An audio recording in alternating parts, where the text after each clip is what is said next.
Novel Perintah Kaisar Naga. Subscribe channel Novel Askadina. Bab 6. 028. Pengawas. David mengendarai kereta Phoenix Giok menuju aula hukuman ilahi. Kereta Phoenix Giok itu disimpan oleh David ribuan mil jauhnya dari aula hukuman ilahi. Puluhan penjaga boneka berlapis perak juga dengan mudah dilenyapkan olehnya.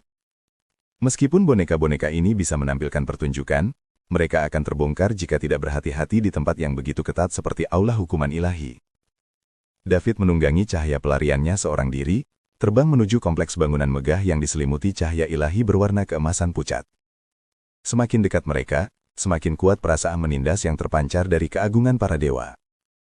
Seluruh kompleks kuil hukuman ilahi menyerupai raksasa yang mengintai, memancarkan aura yang membuat bulu kuduk merinding. Istana-istana menjulang tinggi itu tersusun menurut pola misterius tertentu, secara samar membentuk barisan tak tertandingi yang meliputi radius ribuan mil, beresonansi dengan hukum langit dan bumi. David merasakan hawa dingin di hatinya, tetapi di wajahnya ia tetap mempertahankan kesombongan yang khas dari utusan petir awan, dan sedikit kesedihan yang tersisa akibat luka yang dideritanya selama serangan itu. Dia dengan hati-hati menyembunyikan fluktuasi kekuatan kacau, sepenuhnya meniru karakteristik kekuatan ilahi Yunting dengan auranya sendiri. Ini adalah teknik berharga yang diperolehnya dari pencarian jiwa. Meskipun tidak dapat sepenuhnya meniru jejak ilahi, itu cukup untuk menipu sebagian besar pemeriksaan.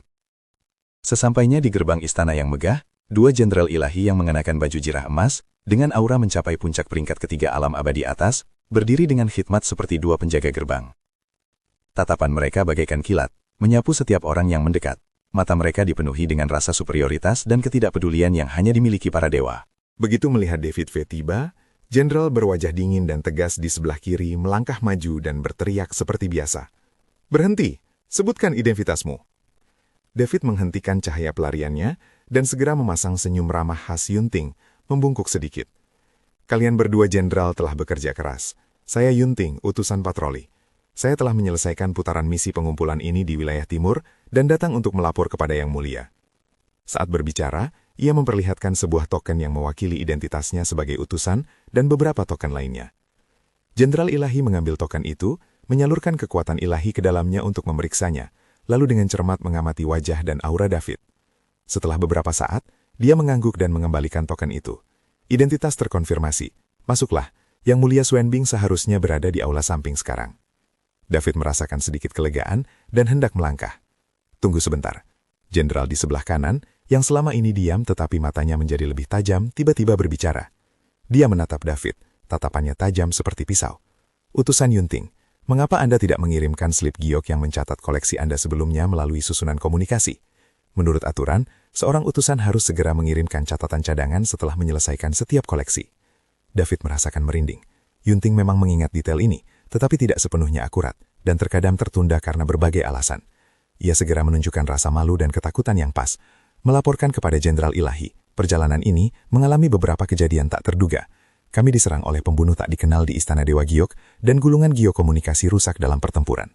Upaya pengumpulan bukti selanjutnya dilakukan terburu-buru karena serangan para pembunuh, dan tidak ada waktu untuk memulihkan komunikasi tepat waktu. Masalah ini perlu saya laporkan secara rinci kepada Yang Mulia." Terserang, kedua jenderal itu saling bertukar pandang. Mata mereka kini dipenuhi dengan pengamatan yang cermat. Dewa di sebelah kiri berkata dengan dingin, "Kalau begitu, buka tas penyimpananmu. Aku perlu memeriksa jumlah persembahan dan kristal jiwa. Hanya setelah kau memastikan semuanya benar, barulah kau bisa masuk dan melapor kembali." Ini malah mempersulit keadaan. Sesuai prosedur normal, kurir hanya perlu melapor kembali kepada atasan langsungnya dan menyerahkan barang. Penjaga gerbang tidak berhak memeriksa barang-barang tersebut secara spesifik. Senyum David membeku, lalu berubah menjadi kemarahan yang terpendam. Inilah reaksi khas Yunting ketika dia dilecehkan. Ia menegakkan punggungnya, nadanya agak tegas. "Dua jenderal, menurut peraturan istana, utusan hanya perlu menyerahkan dan memeriksa perbekalan yang mereka terima kepada atasan langsung mereka. Apakah kalian berdua telah melampaui wewenang dalam hal ini? Apakah kalian mencurigai saya menggelapkan dana?" Dia sengaja menaikkan volume suaranya beberapa desibel, menarik perhatian beberapa penjaga protos yang sedang berpatroli di dekatnya. Jenderal di sebelah kanan mengerutkan kening. "Yunting, jaga tempatmu. Sudah menjadi tugasku untuk memeriksa dokumenmu. Apa yang salah dengan itu? Mengapa kau membuat alasan? Apakah kau benar-benar menyembunyikan urusan gelap?" suasana langsung menjadi tegang. David mencibir dalam hati, tetapi di wajahnya ia menunjukkan ekspresi kesal karena dipermalukan. Dia melangkah maju dengan tiba-tiba menatap jenderal yang agung itu dan berkata kata demi kata. Saya diserang dalam misi ini, mempertaruhkan nyawa saya untuk menyelesaikannya, dan bergegas kembali untuk melapor dengan luka-luka. Tidak menunjukkan belas kasihan terhadap kesulitan rekan-rekanmu itu satu hal, tapi malah mempersulit mereka tanpa alasan. Apakah kau benar-benar berpikir aku terbuat dari tanah liat? Kau! Jenderal tangan kanan itu meraung marah, tubuhnya bermandikan cahaya keemasan. Pada saat itu, David mengambil langkahnya. Cepat, sangat cepat. Kedua jenderal itu hanya merasakan bayangan buram di depan mata mereka, dan sosok David sudah berada di dekat mereka seperti hantu. Tanpa menggunakan kekuatan ilahi atau sihir apapun, dia hanya mengangkat tangannya. Patah, patah. Dua tamparan keras dan tegas mendarat tepat di wajah kedua jenderal itu. Kekuatan itu terkendali dengan sempurna, tidak memicu cahaya ilahi pelindung mereka untuk melakukan serangan balik secara otomatis, dan juga tidak menghantam mereka begitu keras sehingga kepala mereka miring ke samping dan pipi mereka membengkak dengan kecepatan yang terlihat. Hal ini tidak hanya membuat kedua jenderal itu terkejut, tetapi juga para penjaga yang berpatroli di dekatnya yang menatap pemandangan itu dengan tak percaya. Sang utusan menampar dewa penjaga gerbang di pintu masuk kuil hukuman ilahi. Ini benar-benar keterlaluan. Kau berani memukul kami. Jenderal ilahi di sebelah kiri menutupi wajahnya, matanya menyala-nyala dengan api amarah. Aura menakutkan dari seorang immortal tingkat 3 puncak akan meledak saat dia bersiap untuk menyerang. Lalu kenapa kalau aku memukulmu? Alih-alih mundur, David maju, melepaskan aura menakutkannya tanpa ragu-ragu, dengan tegas melampaui kedua jenderal dewa dalam hal tingkat kultivasi. Matanya sedingin pisau saat ia menatap keduanya, suaranya setajam angin musim dingin. Saya adalah utusan langsung dari Yang Mulia Xuanbing, dan saya sedang menjalankan misi yang secara pribadi ditugaskan oleh Yang Mulia. Kalian hanyalah anjing penjaga, berani-beraninya kalian menunjuk jari ke arahku. 2 tamparan hari ini untuk memberi kalian pelajaran tentang tempat kalian. Jika kau berani menghalangiku lagi dan membahayakan misi pentingku untuk melaporkan kepada Yang Mulia, dapatkah kau menanggung konsekuensinya? Dia menggunakan istilah pemimpin yang dihormati dan misi di setiap kalimat, melontarkan satu tuduhan berat demi satu tuduhan berat kepadanya. Kedua jenderal itu gemetar karena marah, tetapi menatap mata David yang dingin dan penuh amarah. Merasakan penindasan dari pihak lawan, dan berpikir bahwa jika utusan itu terlambat melapor kembali kepada Yang Mulia, konsekuensinya akan tak terbayangkan, amarahnya terpaksa ditekan. Bab 6029 terungkap. Bangsa Protoss memiliki hierarki yang ketat, dengan perbedaan yang jelas antara atasan dan bawahan. Meskipun Yunting hanyalah seorang utusan, sebagai orang kepercayaan Yang Mulia Xuanbing, statusnya memang lebih tinggi daripada para jenderal penjaga gerbang tersebut. Jika semua orang bersikap sopan satu sama lain dalam keadaan normal, itu tidak masalah. Tetapi jika keadaan benar-benar kacau, mereka mungkin tidak akan berada di posisi yang menguntungkan. Lagi pula, mengapa Yunting begitu memaksa hari ini? Benarkah itu karena dia sedang dalam suasana hati yang sangat buruk setelah serangan itu? Atau mungkin misinya benar-benar menghadapi masalah besar, dan dia terburu-buru untuk melaporkannya kepada Yang Mulia? Berbagai pikiran terlintas di benak kedua jenderal itu. Akhirnya, jenderal di sebelah kanan menggertakkan giginya dan mundur selangkah, mengucapkan sebuah kalimat dengan susah payah. Baiklah, utusan Yunting, silahkan masuk. Saya akan mengingat apa yang terjadi hari ini. David mendengus dingin, bahkan tanpa melirik mereka, lalu berbalik dan melangkah memasuki pintu masuk aula hukuman ilahi yang dalam dan megah. Barulah setelah sosoknya menghilang ke dalam bayangan di balik pintu, kedua jenderal itu berani melampiaskan amarah mereka sepenuhnya. Sialan, Yunting sialan itu, dia berani-beraninya bersikap sombong hanya karena dia disukai oleh Yang Mulia Xuanbing.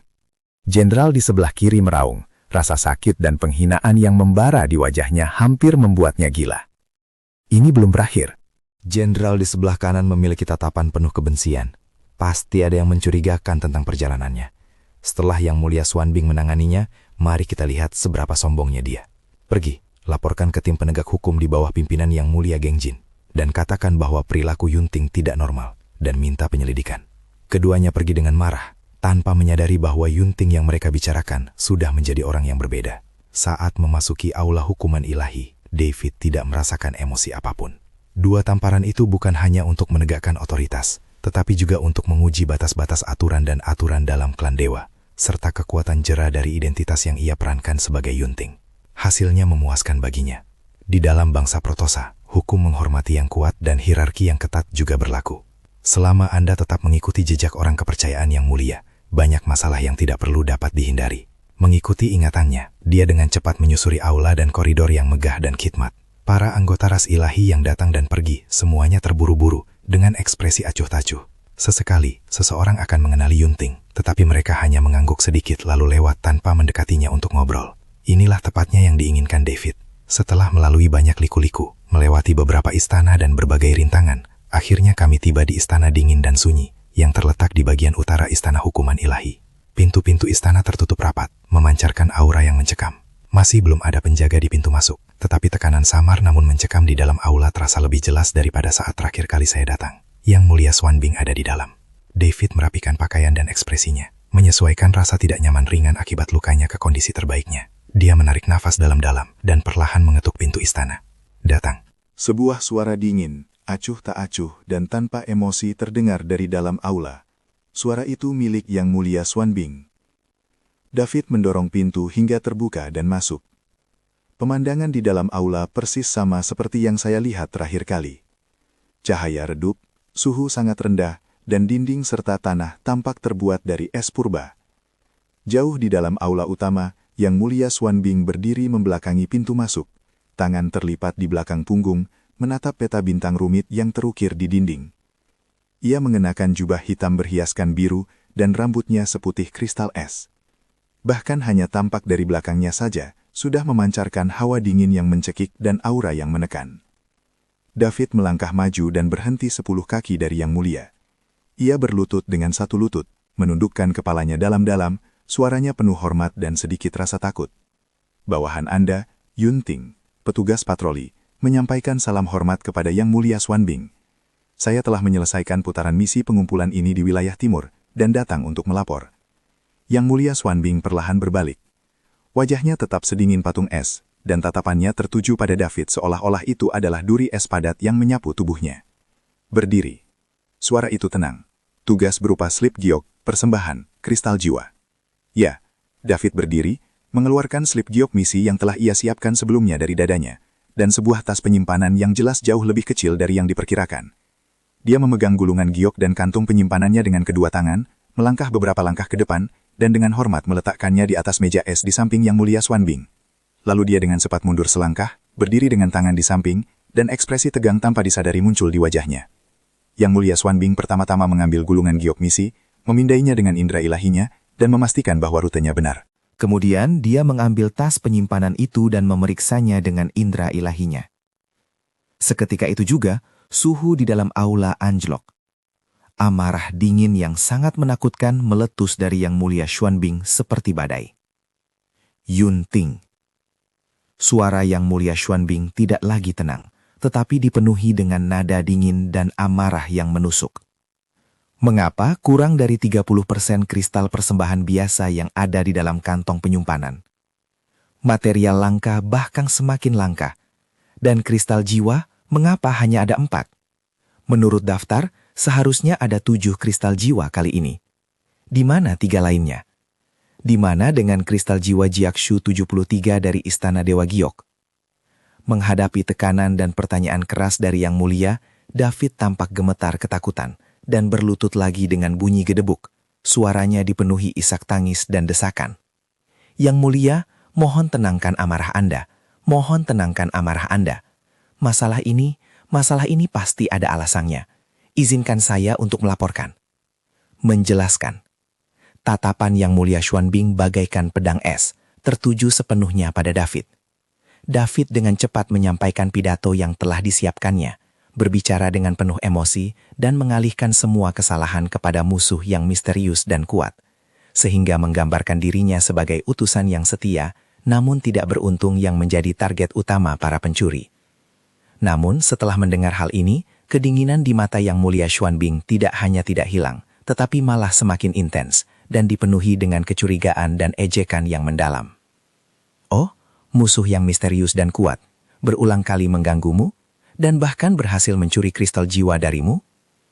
Yang Mulia Swanbing perlahan menuruni tangga es dan berdiri di hadapan David, menatapnya dengan sikap merendahkan. Yunting, apakah kau menganggapku seperti anak berusia 3 tahun? Dia terus mendesak, menunjukkan kelemahan pada luka David dan kekuatan energi vitalnya.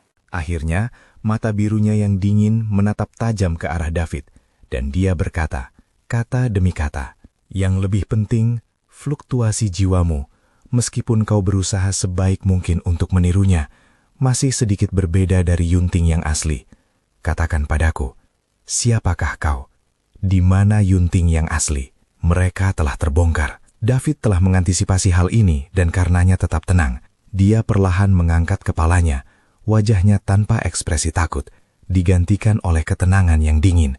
Dia perlahan berdiri dan aura lemah di tubuhnya langsung menghilang, digantikan oleh aura kacau yang dalam dan terkendali, namun tak terbatas dan mendominasi. Dia mengerahkan kultivasinya pada puncak peringkat ke-9 alam dewa abadi tanpa ragu-ragu.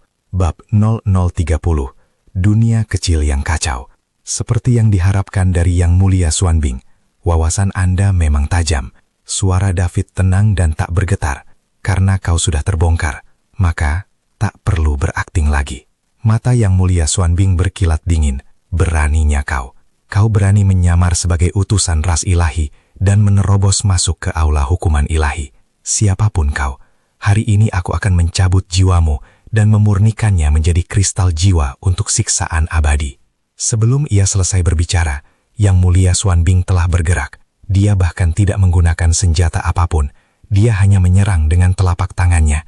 Dalam sekejap, aula itu tampak berubah menjadi neraka es dengan suhu 0 derajat.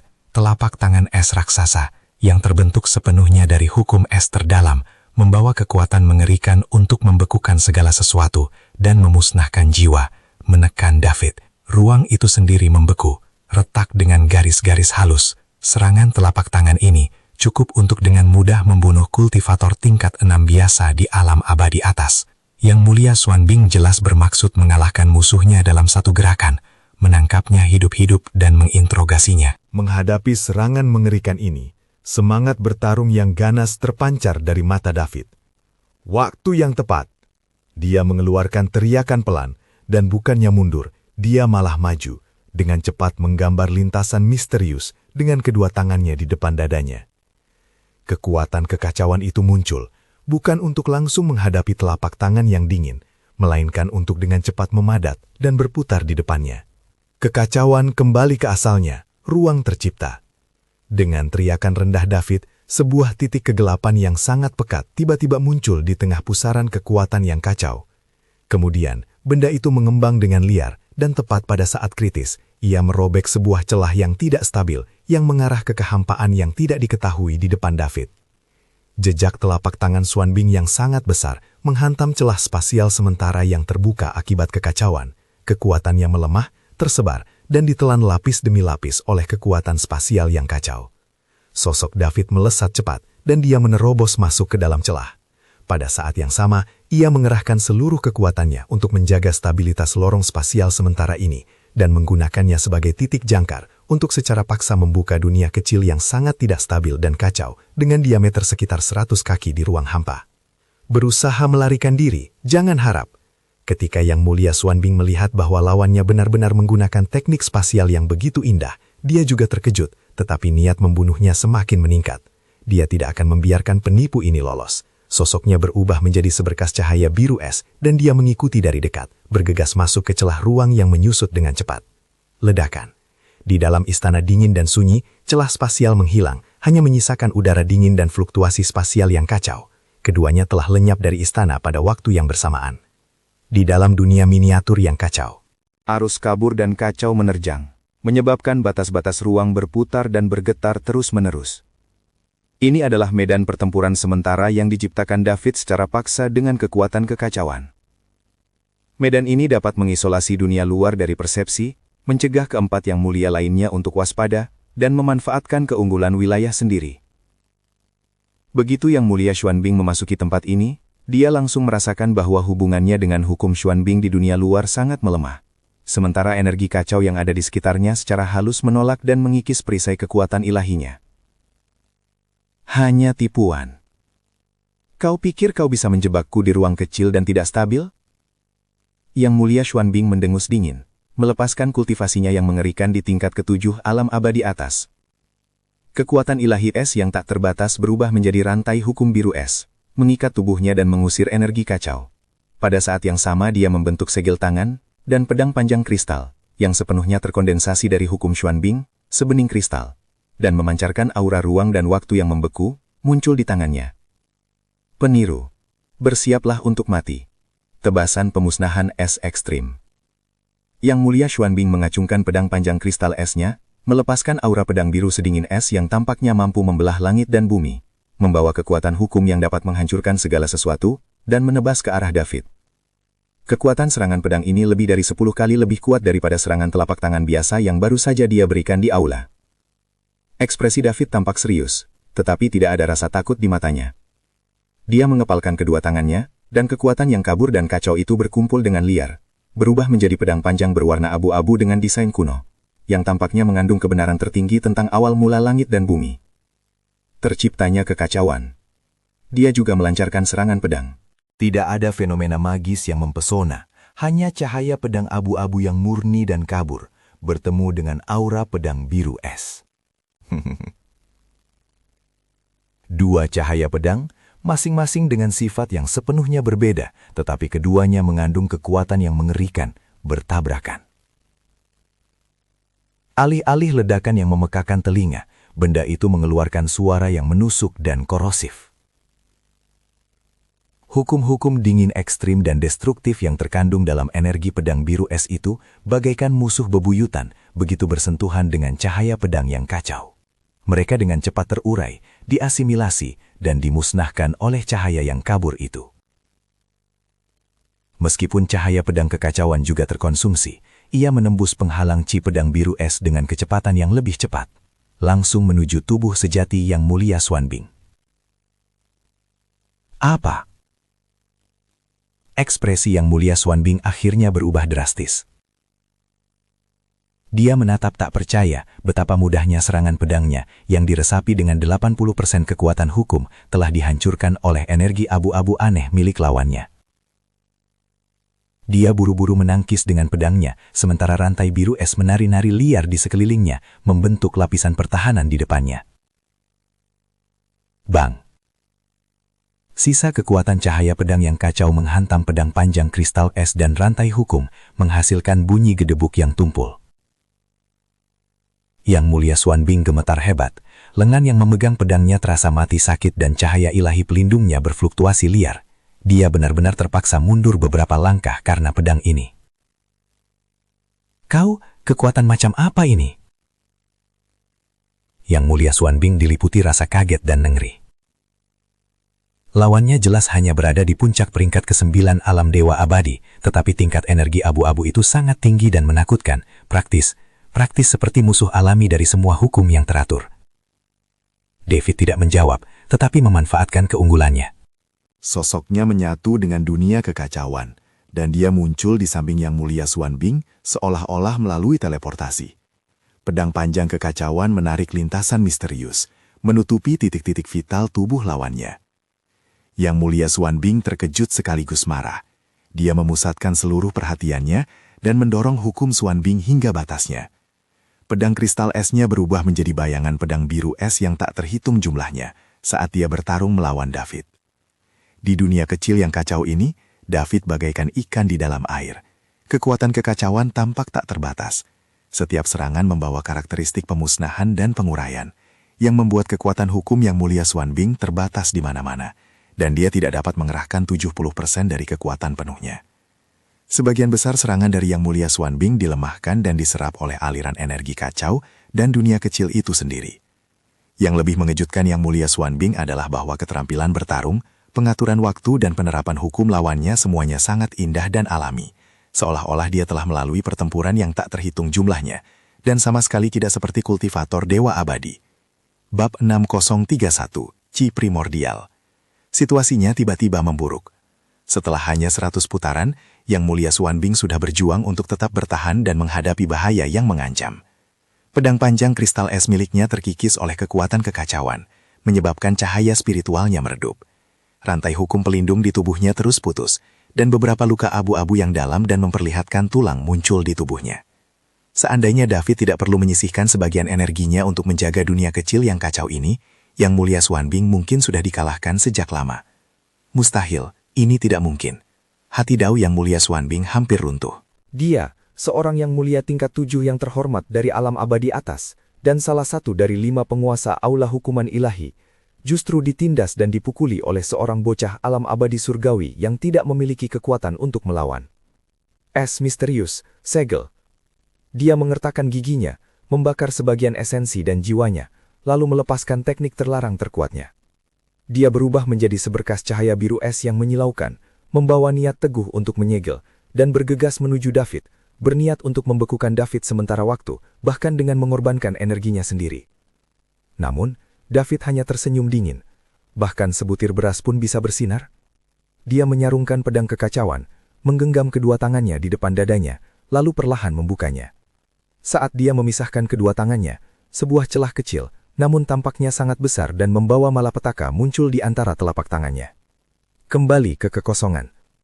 Celah kecil yang kacau itu tiba-tiba melebar, seperti binatang buas dari kehampaan yang membuka mulutnya yang menganga untuk menyambut pancaran cahaya biru es yang datang. Konfrontasi sengit tanpa suara atau cahaya. Sinar biru es yang berisi serangan putus asa dari Yang Mulia Xuanbing itu mencair seperti es dan salju begitu menyentuh celah Guisyu. Diam-diam dilahap dan terurai, ia berubah menjadi energi kacau paling purba, mengisi kembali dunia kecil ini, dan bahkan meningkatkan kekuatan David. Engah. Teknik terlarang itu dipatahkan, dan dampaknya menghantam Yang Mulia Xuanbing seperti pukulan berat. Dia memuntahkan seteguk darah ilahi berwarna emas pucat, auranya langsung melemah, dan dia terhuyung mundur, matanya dipenuhi rasa takut dan keputusasaan yang tak terbatas. David melangkah maju, dan seketika muncul di hadapan Yang Mulia Xuanbing yang terluka parah. Satu tangannya mencengkeram lehernya seperti penjepit besi, dan mengangkatnya. Dengan tangan satunya menekan bagian atas kepalanya. Kekuatan kekacauan yang luar biasa langsung mengalir ke tubuhnya, menyegel semua kekuatan ilahinya dan menekan jiwanya. Hehe.